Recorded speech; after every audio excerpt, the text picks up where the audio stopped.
Olá, pessoal. Hoje vamos falar, então, sobre anatomia aplicada à vascularização intracraniana, né? Vamos falar, então, no polígono cerebral, o polígono de Willis. Para quem não me conhece, Márcio Babinski, professor do Departamento de Morfologia da Universidade Federal Fluminense e do canal Humani Anatomy. Muito bem, então, uma disposição geral da vascularização da cabeça. Nós já falamos na outra aula sobre a vascularização no pescoço da cabeça, através dos ramos externos da carótida externa. Hoje vamos falar da carótida interna e da vertebral. Então, nessa imagem, nós conseguimos visualizar aqui na sua organização geral, a carótida, né, comum de esquerda, e ela se divide aqui em carótida externa, que já falamos, e a carótida interna, que vai adentrar lá, então, o canal carotídeo e chegando ao crânio. Notem também que eu tenho uma artéria aqui, que é o primeiro ramo superior da subclávia. Essa artéria, ela adentra o processo transverso das vértebras cervicais, né, e vai passando por elas até chegar na primeira vértebra e adentra o crânio, forame magno, tá? Então, essas artérias são as principais para a nutrição do encéfalo, né, dos elementos intracranianos. Nessa imagem, eu consigo visualizar, então, esse circuito. Novamente, carótida comum, né, de cada lado, nesse caso aqui está mostrando o lado direito. Então, eu tenho a carótida comum, o bulbo carotídeo, a carótida interna, a artéria carótida interna, canal carotídeo, adentrou a parte petrosa do crânio, chegou aqui e surgiu na cavidade endocraniana, tá? E aí, notem que eu tenho da arte subclávia, eu tenho uma artéria vertebral, que adentra o processo transverso, que já falamos das vértebras cervicais, tendo uma variação aqui, às vezes, e aí ela vai adentrar o crânio, né? Chegou no crânio, ela vai se unir, né? Vai se anastomosar com a carótida interna dos dois lados, né? Tanto do lado direito quanto esquerdo, formando um polígono cerebral.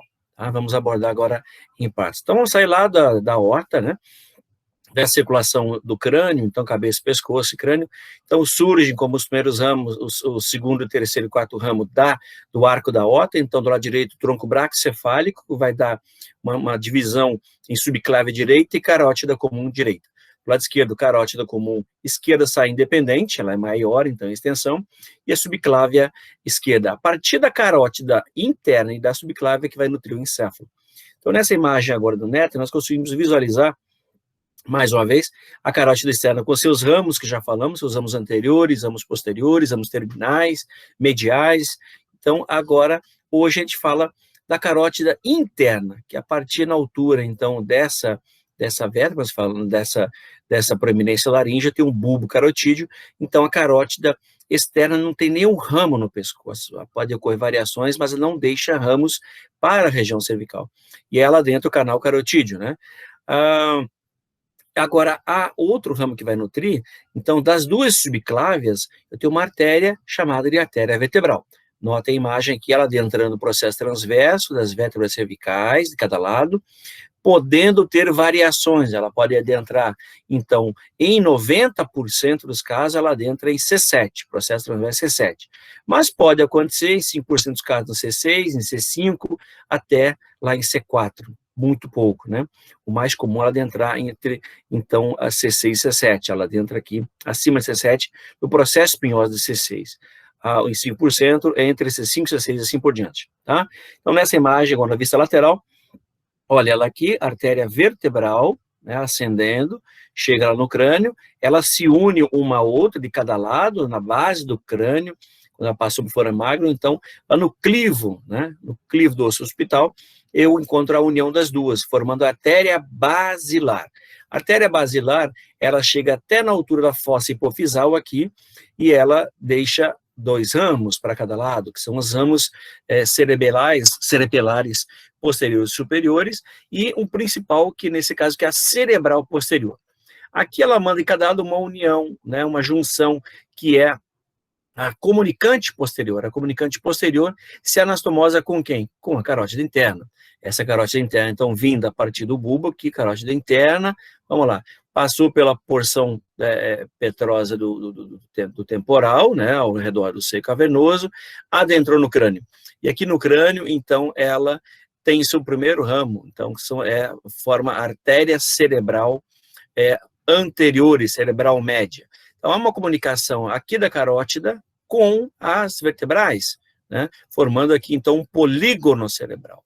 Nessa imagem, mais uma vez, chamei a atenção daquelas variações que podem ocorrer agora, na altura de quem? Da bifurcação da carótida externa. Antes falamos uma variação que ocorre na entrada do processo transverso, do forame, das vértebras cervicais, né? Que 90% está em C6 e C7.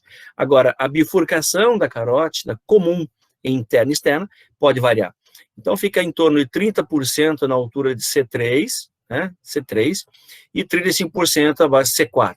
Então, praticamente 60%, 65% da bifurcação da carótida comum está exatamente entre C3 e C4. É nesse nível aqui, tá? E a partir daí, então, essa carótida interna vai em direção ao crânio. As artérias aqui, então, as artérias vertebrais são os primeiros ramos ascendentes aqui, né, da subclave de cada lado, então elas praticamente não têm variação. O que vai apresentar variação que são os troncos tiro-cervical, né, mas ela basicamente, então, ela não tem variação. Só observem aqui, a vertebral, vertebral, vertebral, vertebral, vertebral, vertebral. Então, o que está variando são os ramos, a torácica interna pode estar variando, o tronco tiro-cervical. Então, essa vertebral aqui é ela aqui, ó, passando pelo processo transverso, chega na base do crânio aqui, a forame magno, de cada lado as duas se unem, mas se fosse uma vista posterior, se une, formando a basilar do crânio, né? Então, vejam, outra artéria que vai adentrar o crânio, então, na realidade, não é a carótida interna, nem as vertebrais, e sim a artéria meníngea média, que nós falamos na última aula. Meníngea média atravessa o forame espinhoso, né? Ela é um ramo da maxilar, que é um ramo da carótida externa, e ela percorre esse sulcamento, ela acaba criando um sulco, né? Então, ela está aqui nutrindo a meninge, né? As meninges, e ela fica entre a meninge e o crânio. Então, elas que sofrem num traumatismo craniano encefálico, podendo sangrar para essa região e formando um hematoma extradural. Então, são 3 ramos que chegam aí, né? A carótida interna, os vertebrais e a meninge média. Então, um esquema aqui para vocês, notem. Então, vamos lá do pescoço, ó, vertebral direita e vertebral esquerda, né? As duas chegam ali e se unem no crânio, forma a basilar. Ao formar a basilar, elas dão 2 recorrentes, que são as duas espinhais anteriores de cada lado se unem formando a espinhal anterior, né? E aí, nessa basilar vai dar uma posterior cerebelar, posterior inferior de cada lado.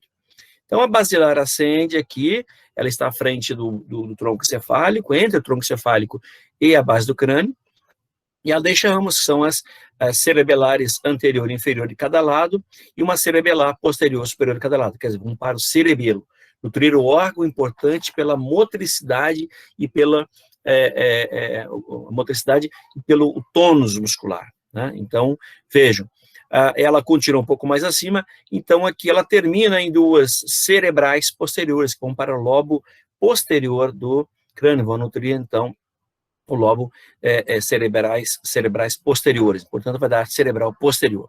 Então, paramos aqui com a vertebral, ok? Então, aqui eu estou ao redor de quem? Essa região é a região da fossa hipofisal.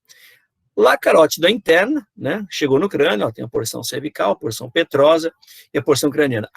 Quando ela chega na porção craniana, veja, ela recebe uma comunicante posterior de cada lado, vindo das vertebrais, né, vindo daqui da basilar.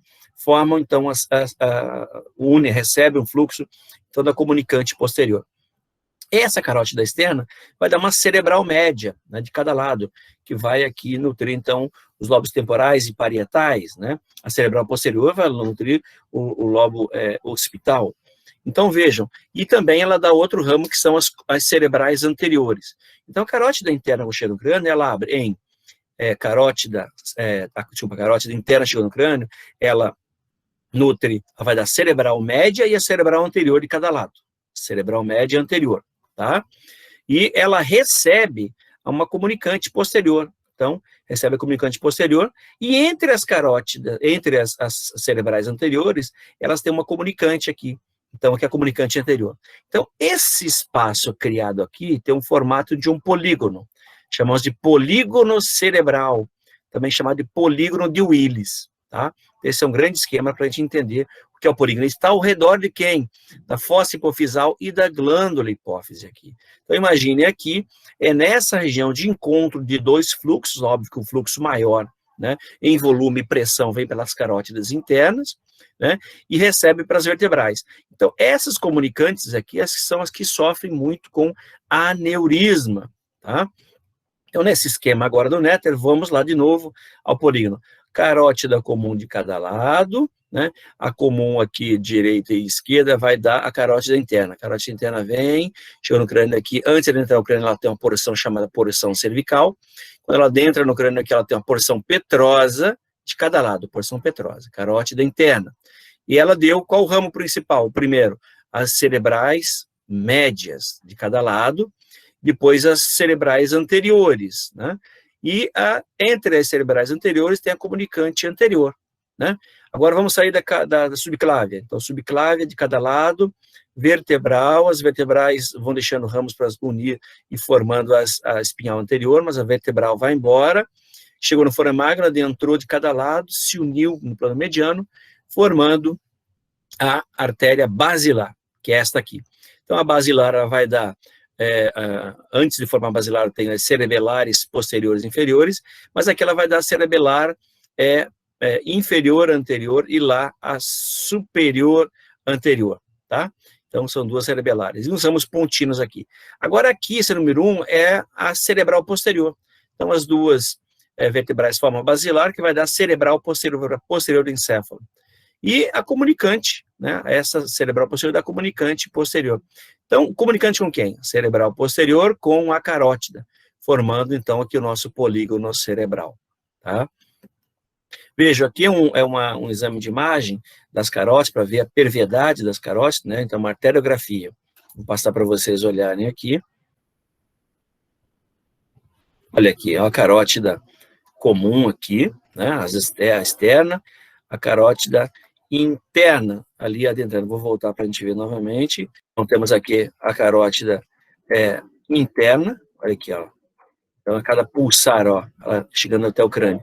Aqui está a fossa hipofisal, né? Ó, a carótida interna aqui, ó. Tá? Então, vejamos. Esse é o polígono de Willis, esse é o polígono cerebral. Então, as duas vertebrais de cada lado formam a basilar, né? Que vão formar cerebelar inferior anterior e superior anterior, e os ramos pontinos para a ponte, né? Vejam, então, essa basilar vai se bifurcar em uma cerebral posterior, né? Aqui, cerebral posterior, e ela envia ramo que vai comunicar com a carótida interna, está entrando lá, então, que é a comunicante posterior. E aí, essa comunicante posterior comunica quem? As cerebrais posteriores, ok? Com carótida. E aí, a carótida interna chegou no crânio aqui, olha só, ela vai dar o ramo cerebral médio, né? E a cerebral anterior. Então, está aqui cerebral anterior, aqui a entrada, né? Entrou cerebral média e cerebral anterior. As duas vão se comunicar através da comunicante anterior. E notem que ao redor aqui agora, desses ramos das comunicantes posteriores, eu tenho ramos tálamo tuberal, pré-mamilar, eu tenho ramos perfurantes do tálamo, ramos aqui póstero-mediais, né? Então, e são ramos que vão para a região do tálamo. E aqui vou ter ramos para a hipófise, né? Então, ramo hipotalâmico aqui, hipofisária superior, hipofisária inferior, ok? E as corioides anteriores, né? Lá na frente eu tenho as artérias anteromediais. Aqui agora ao redor do que nós falamos, o polígono. Então, olha só, basilar, cerebral posterior, né? E aqui comunicante posterior, se unindo a carótida, que está entrando aqui, carótida, ela vai, carótida interna, vai dar aqui a cerebral média de cada lado, né? E ela aqui deixando seus ramos, né? Que nós falamos agora. Então, ramo hipofisária anterior, uma hipofisária superior, se anastomosam aqui na frente, né? As hipofisárias. E vejam que ao redor de quem? Da hipófise e do quiasma óptico, são o nosso nervo óptico, né? Que é o nosso segundo par craniano. Então, quiasma é um ponto de cruzamento dos nervos ópticos. Então, e lá na frente eu tenho as duas cerebrais anteriores da comunicante. Então, estão ao redor de que estruturas elementares importantes. Imagina um aneurisma nessa região aqui. Um aneurisma de hipófise ou um tumor aqui de hipófise. Tem repercussão na visão. Eu consigo, através de exame físico, né, na superfície, às vezes, observar uma anisocoria que pode ocorrer aqui nesses nervos ópticos, na realidade, através do óculo motor. Então, o olho, consigo ter um sinal diagnóstico. Com alteração hormonal, a imagem de TC, eu consigo visualizar, às vezes, um aneurisma aqui, ou nesses vasos, ou um microadenoma de hipófise, ou os dois trazendo complicações visuais. Então, a hipofisária superior está aqui, né? Hipofisária superior, e aqui a hipofisária inferior, que nós já falamos, né? Então, elas acabam se anastomosando, nutrindo a hipófise, nutrindo a hipofisária superior, nutre aqui o hipotálamo, e também essa projeção dessa neurohipófise. Nós temos aqui, na realidade, hormônios são produzidos aqui em cima, né, no hipotálamo, e drenam para a hipófise. Então, tem uma adenihipófise anterior e a neurohipófise posterior, os neurohormônios são produzidos lá em cima. Então, a hipofisária superior vai nutrir essa região, né, da neurohipófise, e a hipofisária inferior também. Tá? Então, existe, agora, o plexo venoso é por onde se comunicam aí os hormônios. Então, numa vista agora lateral do cérebro, notem que aquela artéria cerebral média que eu falei para vocês, né? Então, o primeiro ramo da carótida interna, ela vai pelo sulco lateral de Sylvius, deixa vários ramos aqui para os giros, né? Então, giros encefálicos. Óbvio que eu não vou cobrar de vocês, mas existe uma divisão aqui, uma divisão, então, de órbito frontal, lateral, ascendente frontal, parietal e parietal posterior. Tá? Deixando também, ter ramos aqui, são os ramos temporais, médios e temporal posterior. Tá? Então, isso é uma vista lateral do encéfalo. A vista medial do encéfalo está aqui, então, a cerebral média, que ela vai aparecer aqui, e medialmente ela corre ao redor dessa região aqui do tálamo, né, do corpo caloso.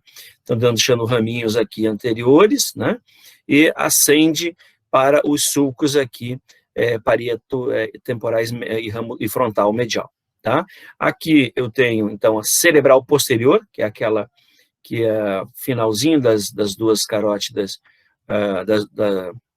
as vertebrais, que se unem formando a basilar, então as basilares formam a cerebral posterior, que vem para essa região posterior do encéfalo aqui, sulco calcarino, lobo occipital. Então, nessa imagem do nétron, uma vista inferior, as duas vertebrais aqui, se unindo, né, deixando o ramo espinhal anterior, da basilar aqui, ó, tá, sobre o tronco encefálico. E aqui as cerebelares posteriores inferiores, lá posteriores superiores. Aqui está cerebral posterior, né, nutrindo, então, parte temporal e, sobretudo, o occipital, ou nutrindo a região da visão, né. Então, agora vejam aqui, as duas enviam as suas carótidas, as suas comunicantes posteriores para se unir à carótida interna. A carótida interna vai dar a cerebral média, que é essa aqui que vimos anteriormente, né, e a cerebral anterior. Tá? Então, a vista anterior disso agora, olha a cerebral média, subindo aqui pelo sulco lateral dos Sylvius, pegando lobo temporal e parietal. Então, parietal anterior, parietal ascendente e posterior. Temporal anterior, médio e posterior. São os raminhos dessa cerebral média. Tá? E vejam aqui as cerebrais anteriores, os ramos que vêm para o lobo frontal. Tá? Aqui está a cerebral média, mostrando, e seus ramos que vão nutrir aqui os núcleos da base do encéfalo. Uma vista lateral do encéfalo, a cerebral média de novo, seus ramos frontais, ramos parietais e parietais posteriores. Aqui é ela e aqui é posterior. Nessa outra imagem, mostrando de novo a basilar com seus ramos cerebelares, que eu falei, cerebelar posterior inferior, está aqui, e posterior superior, nutrindo o cerebelo, o órgão do movimento, o órgão de controle do movimento e da motricidade, né? E aqui a carótida, olha aqui as duas se unindo, comunicantes, então. Tem um outro exame de imagem, mostrando a vista frontal das carótidas, prestem atenção, e como elas se ramificam. Olha, o contraste chegou, carótida interna, né? E aqui bem um pontinho daquelas, e onde um pontinho delas, ela se flete, e depois seus ramos aqui, ó, cerebral média, cerebral anterior. Tá? Fica fácil, então, de a gente olhar. Uma vista lateral, Olha aqui, carótida, porção interna, ó, interna cerebral média, de novo, e uma cerebral anterior. Anterior e média. Bem interessante, né? Bom, a lesão, o trauma craniano encefálico, né? Um golpe com a cabeça fechada, veja, pode ocorrer uma, chama de trauma craniano encefálico, TCE. E aí pode levar a esse efeito de aceleração e desaceleração, você faz o efeito de chicote da cabeça, então pode bater o frontal e o occipital levando ao edema cerebral. Mas às vezes pode ter a formação de um hematoma aqui, né, um hematoma subdural, né, ou extradural. Então, vejam essa imagem aqui, o extradural, no TCE, eu tenho um sangramento aqui. Aqui o couro cabeludo foi para o IML, obviamente, essa é uma vítima fatal. E aí aqui o encéfalo com as meninges lá, o crânio, observe que um grande coágulo nessa região, que é visto no TC aqui. Então, esse efeito aqui de lua minguante, né, é efeito de massa para dentro do crânio, e eu sei que é um extradural, tá? Está fora da meninge, é esse aqui, está entre a meninge e o crânio. Como vai acumulando sangue, vai formando esse abaulamento aqui.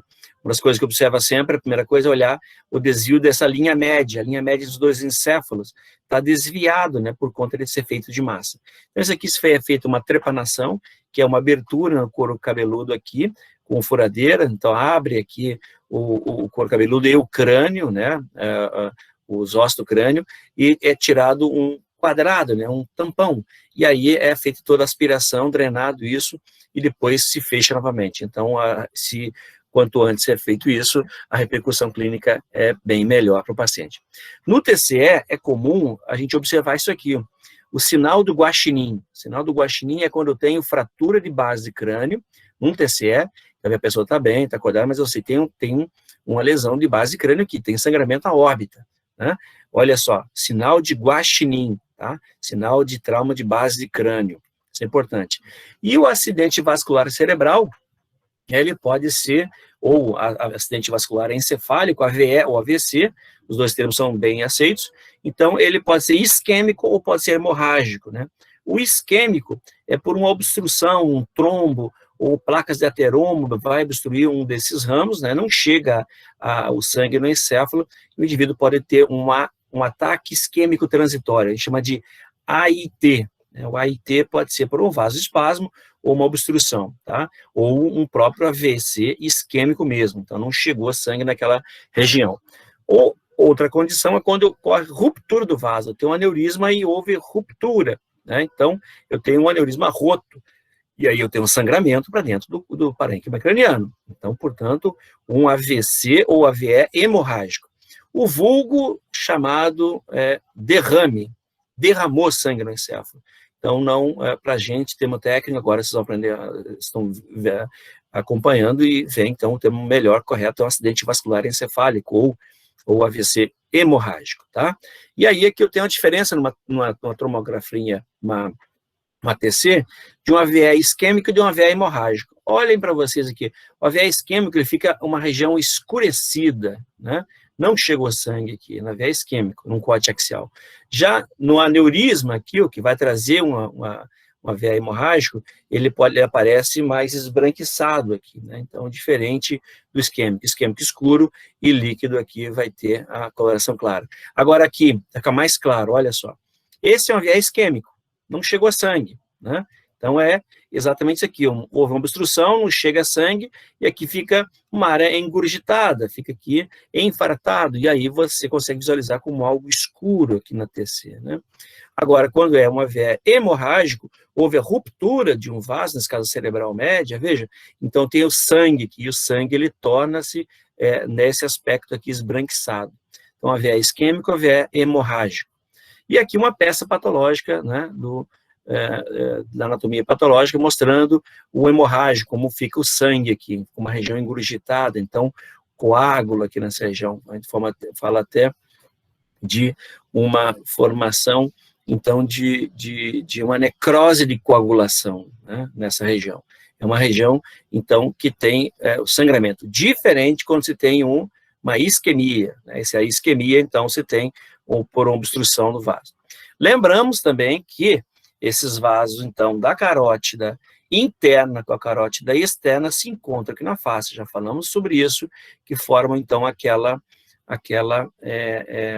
anastomose aqui na face, um trígono perigoso, que seria essa carótida interna, deixa o seu primeiro ramo anterior, que é a oftálmica, e a oftálmica, se usamos supratrocleares e orbitais, se anastomosa com a facial, e se anastomosa com os ramos temporais, os ramos terminais das temporais, ramos frontais aqui. Então, ocorre uma anastomose no meio externo com o meio interno, tá? Então, aqui está a bibliografia da nossa aula,